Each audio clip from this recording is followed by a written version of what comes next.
Hello everyone, and welcome to another video here on Real Over Religion. It is I, Johnny Lee, and we are back again with another video. This time we are back on the series again, The Damage of Religious Childhood Indoctrination, and we are bringing to the table one Oprah Winfrey. I was going through her Wikipedia, and oh my goodness, I had no clue the type of trauma and suffering that this woman went through in her childhood, which totally explains some of the decisions that she has made in terms of her imagery and film of the black man, or just that time period that she grew up in.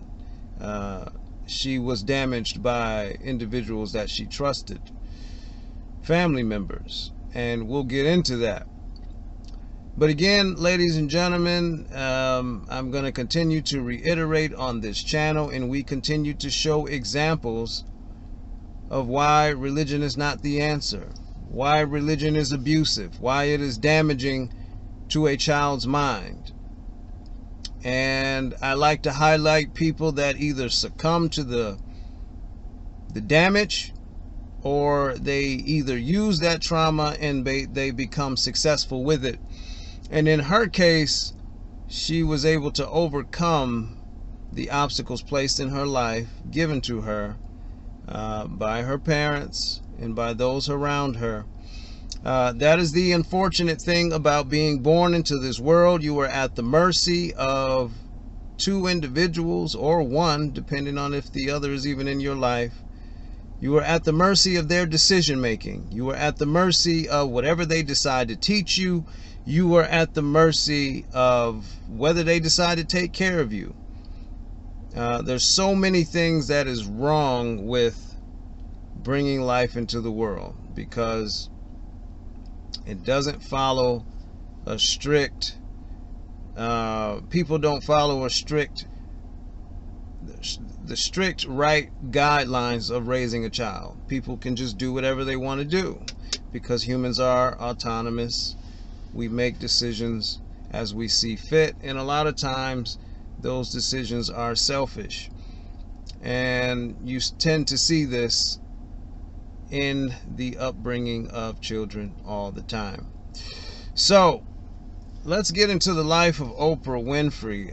We know that she's become extremely successful, but we want to find out the makings of her. What drove her to success? Now I'm going to hop around a little bit, going through her story. But for those of you that don't know who she is, let's just start at what we do know. It says here that Oprah Gail Winfrey is an American talk show host, a television producer, actress, author, and media proprietor. She's best known for her talk show, The Oprah Winfrey Show, broadcast from Chicago, which ran in national syndication for 25 years from 1986 to 2011. Dubbed the Queen of all media, she was the richest African American of the 20th century and was once the world's only black billionaire. What an accomplishment.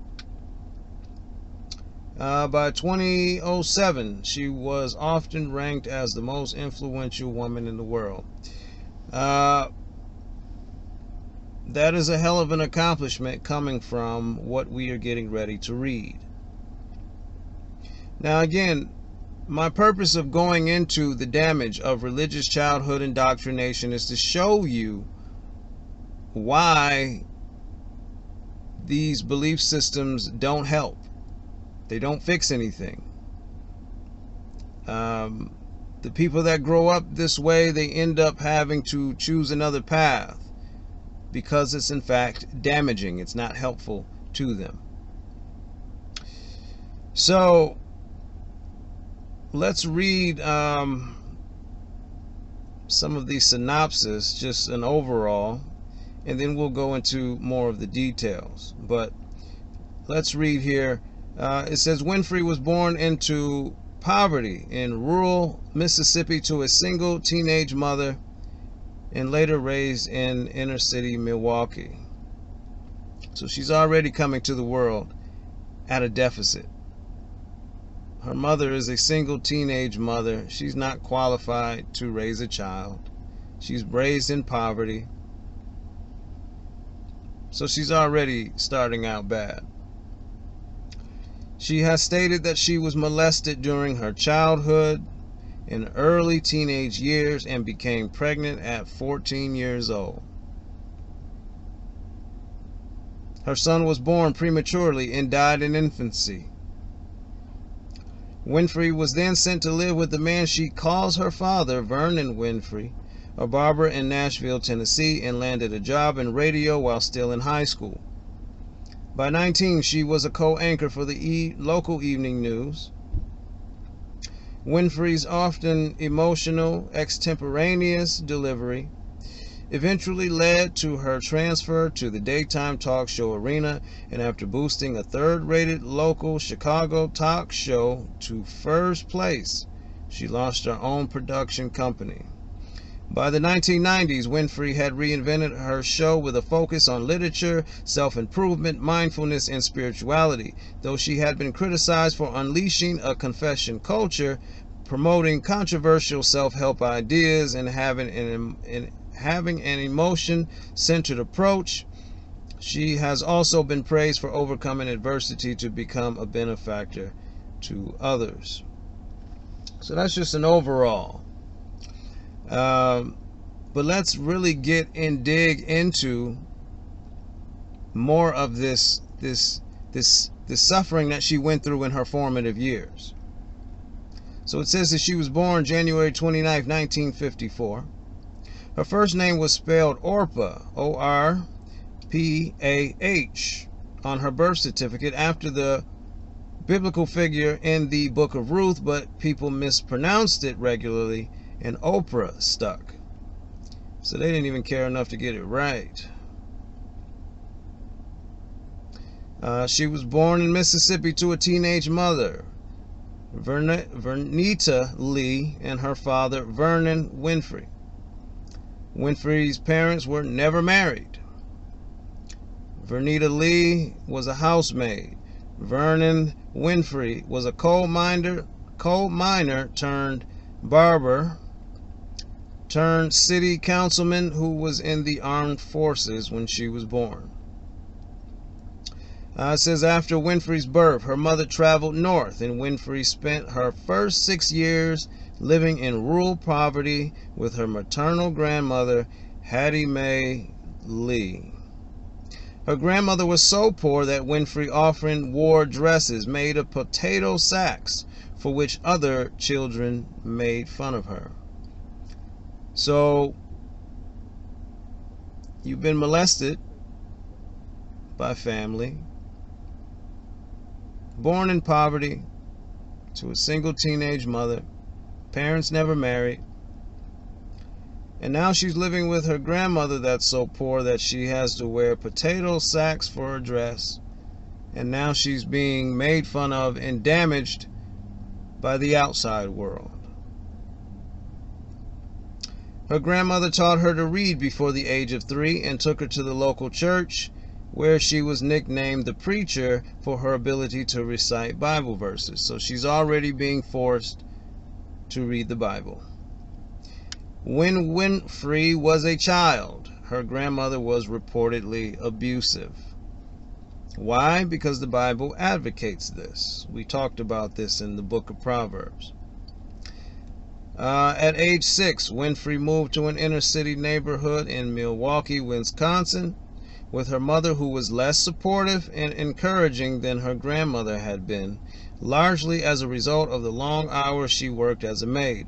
Around this time, Lee had given birth to another daughter, Winfrey's younger half-sister, Patricia, who died of causes related to cocaine addiction in February 2003 at the age of 43.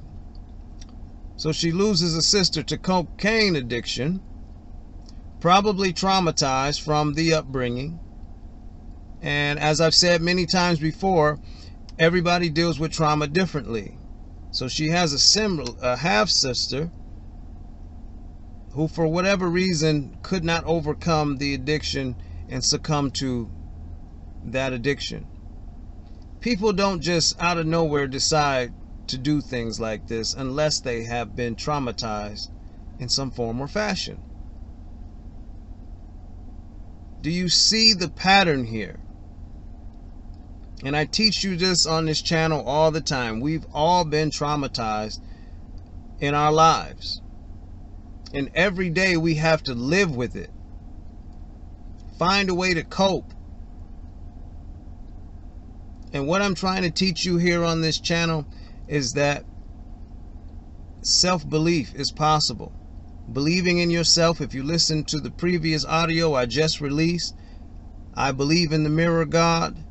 That's what you have to subscribe to. That's what I recommend you should subscribe to overcome the trauma in your life. Not that it's necessarily a guarantee that it's going to make things better, but it's going to help you deal with the reality that there is no God coming to save you. And in Oprah's case, there was no God helping her in this instance. She had to take the initiative for herself to pursue success, to get out of this situation that she was in, overcoming the pain and the damage of religious childhood indoctrination. Let's keep going. By 1962, Lee, her mother, was having difficulty raising both daughters. So, well, let's keep reading. So Winfrey was temporarily sent to live with Vernon, her father, in Nashville, Tennessee. So the mother keeps having kids that you can't afford to take care of. And now she has to divide the family, and so Winfrey is the one who gets sent away. Again, illogical behavior. Where does it come from? But we are all victims of parents who made illogical and irrational decisions. And that varies to certain degrees. And that's something else on your plate you now have to deal with. And in Winfrey's case, her life has now changed. While Winfrey was in Nashville, Lee gave birth to a third daughter. So she's continuing to have children, even though she's working as a housemaid and can't even afford the two that she had. Now she's having more. This is a problem. And look what it says here. Lee gave birth to a third daughter who was put up for adoption in the hopes of easing the financial straits that had led to Lee's being on welfare, and was later also named Patricia. So now this daughter is born into the world by an incompetent mother at this point. This is just incompetent behavior. You bring a child into the world that you cannot provide for, and now you send it to adoption. Again, another child coming to the world at a deficit. Coming to the world at a deficit. No mother, no father involved. Apparently, you gave up the child for adoption. So the father, where's the father? Where is the father?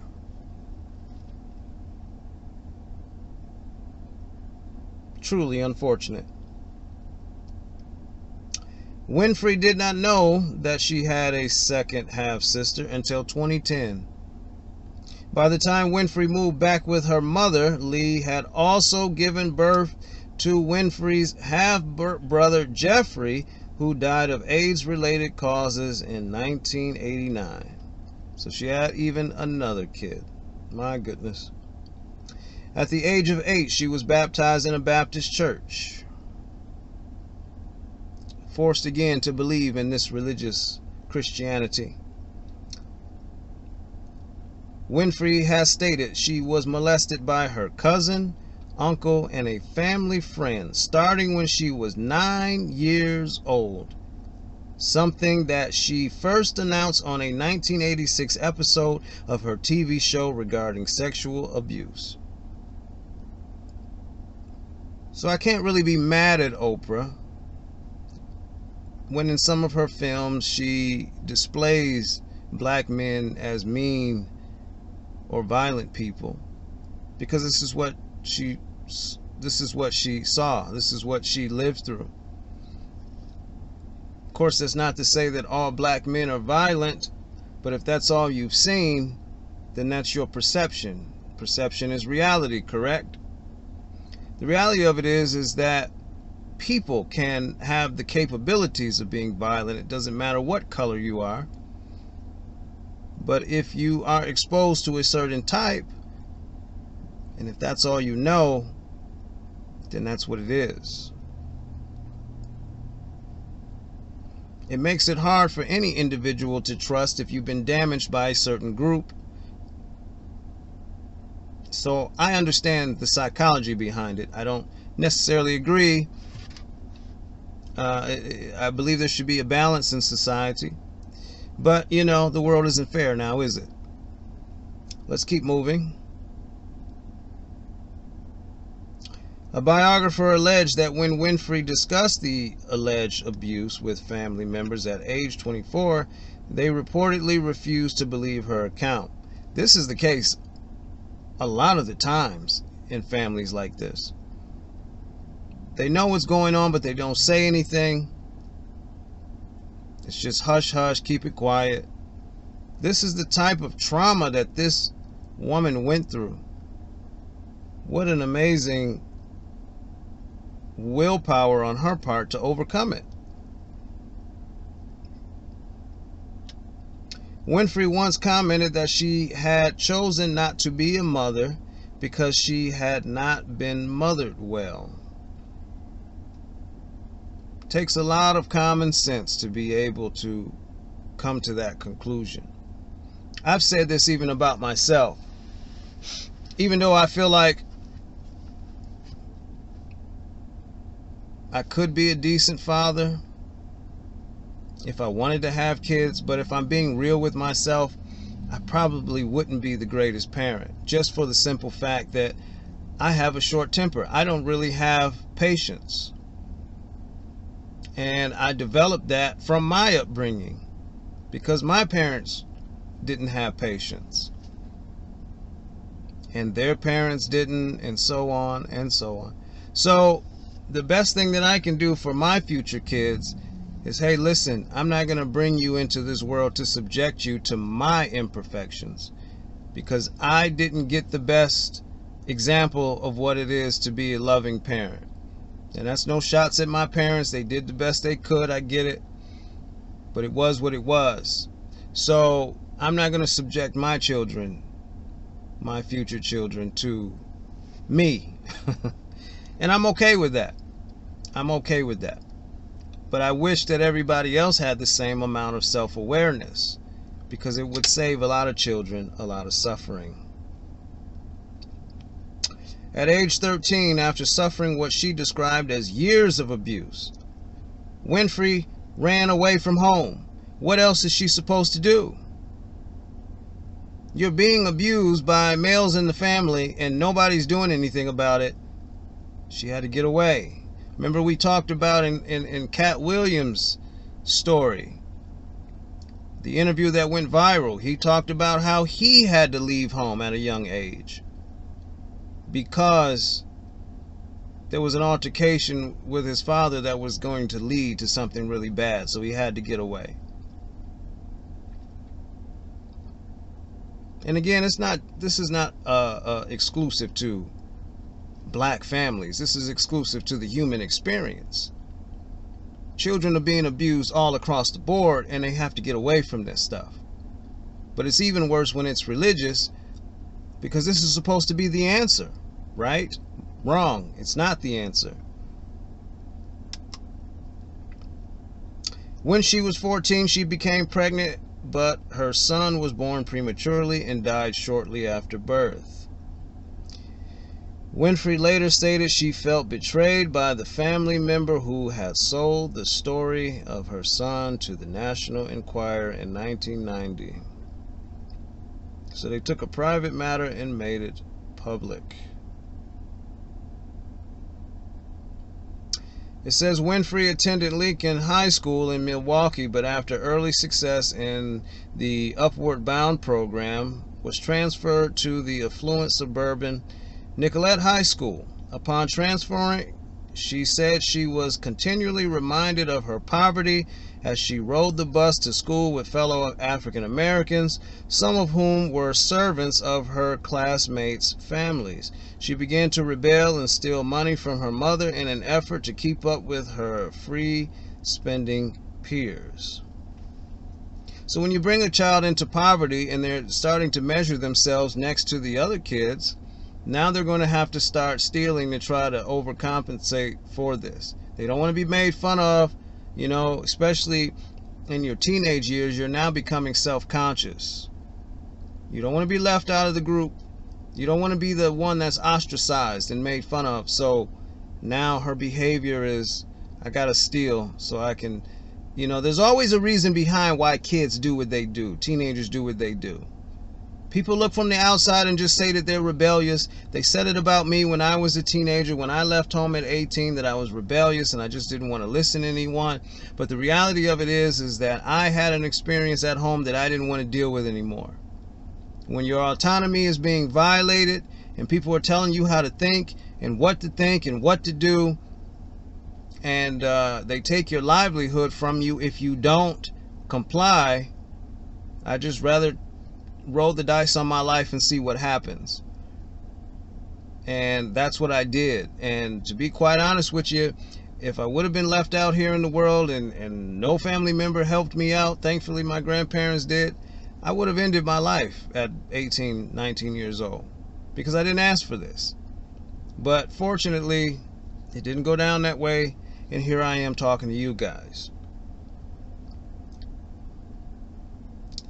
As a result, her mother once again sent her to live with Vernon in Nashville, although this time she did not take her back. Vernon was strict but encouraging and made her education a priority. So the father empowered Oprah here. He was strict, but he encouraged her, and he made education a priority, because educating yourself and knowledge is power. That gives you the ability to become self-sufficient. Winfrey became an honor student, was voted most popular girl, and joined her high school speech team at East Nashville High School, placing second in the nation in dramatic interpretation. This is when she begins to discover her gifts now. In 1986, Winfrey said, "When my father took me, it changed the course of my life. He saved me. He simply knew what he wanted and expected he would take nothing less." Winfrey's first job as a teenager was working at a local grocery store. At the age of 17, Winfrey won the Miss Black Tennessee beauty pageant. She also attracted the attention of the local black radio station, which hired her to do the news part-time. She worked there during her senior year of high school, and in her first 2 years of college, she had won an oratory contest, which secured her a full scholarship to Tennessee State University, a historically black institution where she studied communication. However, she did not deliver her final paper and receive her degree until 1987, by which time she was a successful television personality. Winfrey's career in media would not have surprised her grandmother, who once said that ever since Winfrey could talk, she was on stage. As a child, she played games, interviewing her corncob doll and the crows on the fence of her family's property. Winfrey later acknowledged her grandmother's influence, saying, "It was Hattie Mae who had encouraged her to speak in public and gave me a positive sense of myself." That is the job of your parents. The job of the parent is to help your child realize who they are. If you're going to bring a child into the world, or if you already have children, my opinion is that your responsibility as a parent is to teach them how to be the best them they can be. A parent who is observant and they look at their children, if you see your children, they're starting to hone in on their skills at a young age. Oprah had the ability to talk, and her grandmother saw it and encouraged it, even though the grandmother was also abusive, but she still gives her credit for that. I remember being 7 and 8 years old, trying to mimic my father when he was a preacher. I would also draw the attention of people 7, 8 years old, copying him preaching and recording myself on cassette tapes even preaching, and the church members, some of his church members were impressed by that. I used to do this in front of my grandmother and my cousins and things of that nature. So I've always knew that I had ability to speak because of what my father was as a minister. And the family did encourage that in me. So you, as a parent, have to find out what your kid is good at. You don't do the thinking for them, you just steer them in the direction of what they are good at. Now, there's no need for me to read anymore, because after this it just goes into her successes. As you can see here, ladies and gentlemen, she overcame a lot, and some of her siblings didn't make it. The one sister that succumbed to drug addiction. Listen, all of us processes trauma differently, and at the end of the day, it's up to each of us as individuals to decide. As I've said before, you either survive or it's self-deletion in this world. And if you haven't been given the tools, fortunately for Oprah, her father put her in the path of success. Again, you bring me into the world, it's your responsibility as a parent to push me in the direction of where I can be the best version of myself. And if you're not doing that, then the outcome is a negative one. For every success story, there's hundreds of them that are not, that succumb to alcoholism, drug addiction, having to do some deplorable things just to put food on the table. And I don't judge these individuals. I don't judge anyone who has to do whatever they have to do to survive, because there's always a background story. I think the majority of the people that break laws and that do wrong in this world, they come from some sort of trauma.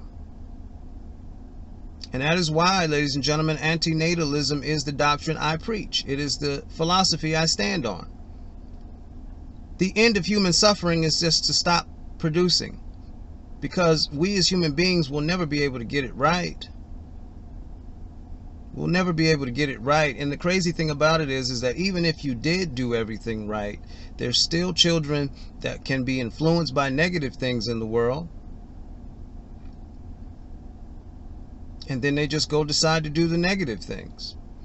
So you've given birth to a criminal or a troubled individual that just, some people are just bent on destruction, no matter how good of an upbringing they have. So, in my opinion, the best way to solve this, you, the next generation, the childless ones, continue to stay child-free. Focus on your own traumas, overcome those traumas if you can, and enjoy life. That's the best thing that I can tell you to do. Live your life the way you choose to live it.